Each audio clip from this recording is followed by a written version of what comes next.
ito naman yung view pagka pabalik na.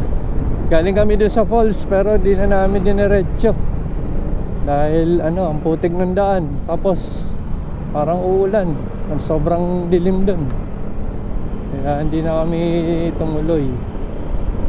Yung check out time namin parang 11, 10 o'clock na, kaya bumalik na kami.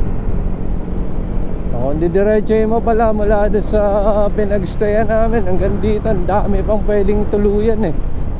Meron pang area doon sa may ano, bago mag sign na biyak na butas na bato eh, merong parang pwede kang mag camping, tent pitching.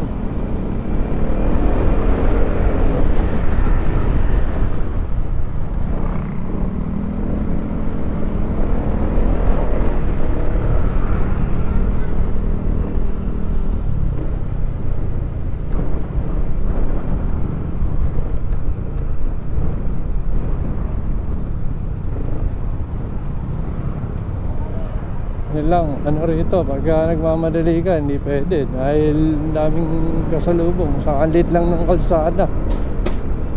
Kaya kailangan may ingat ka. May mga ano rin, mga buhangin yung kalsada nya, so pagpakurba, delikado.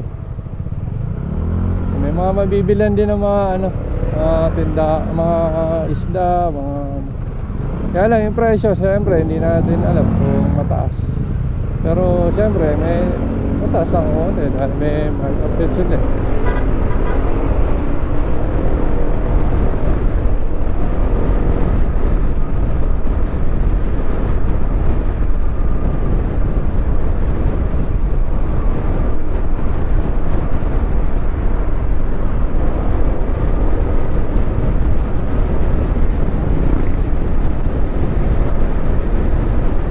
Makulimlim pero kanina mainit eh.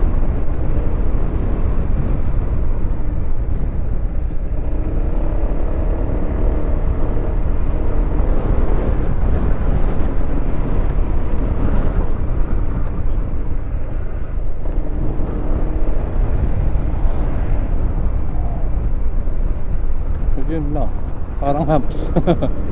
Ayan, ganyan, may mga ganyan na area, kaya delikado,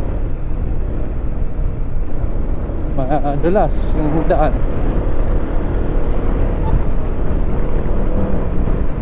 Kaya kung hindi ka sanay, mag-ingat ka na lang, pabagal na lang ang andar mo para sure makakahuwi ka.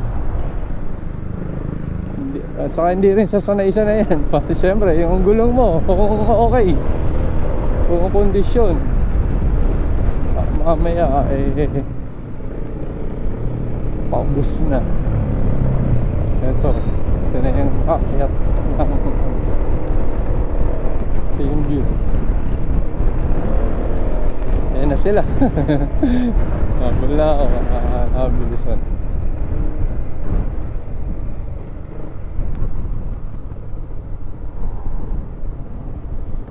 Yun o.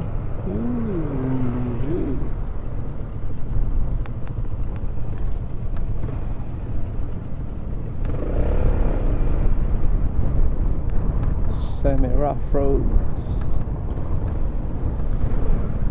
Saan ba yung ano?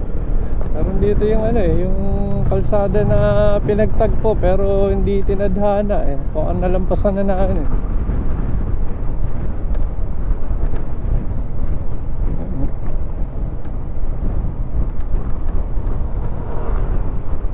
Ito yung second na balik namin dito eh. Ngayon lang kami dumiretso rito sa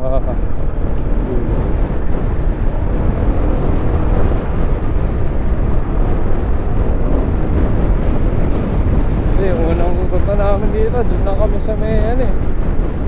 Saan kami nagstay? Doon lang eh. Naligo lang kami doon sa may ilog eh.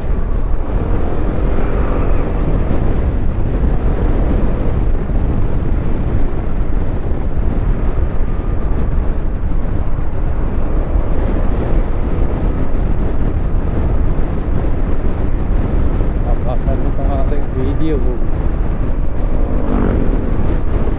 Kaya yung barko na binidyo natin kagabi.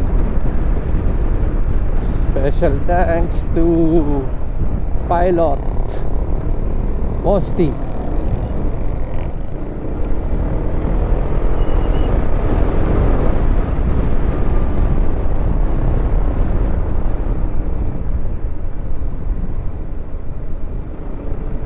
Hinahinay lang. Ang nagmamadali ay lalong nahuhuli.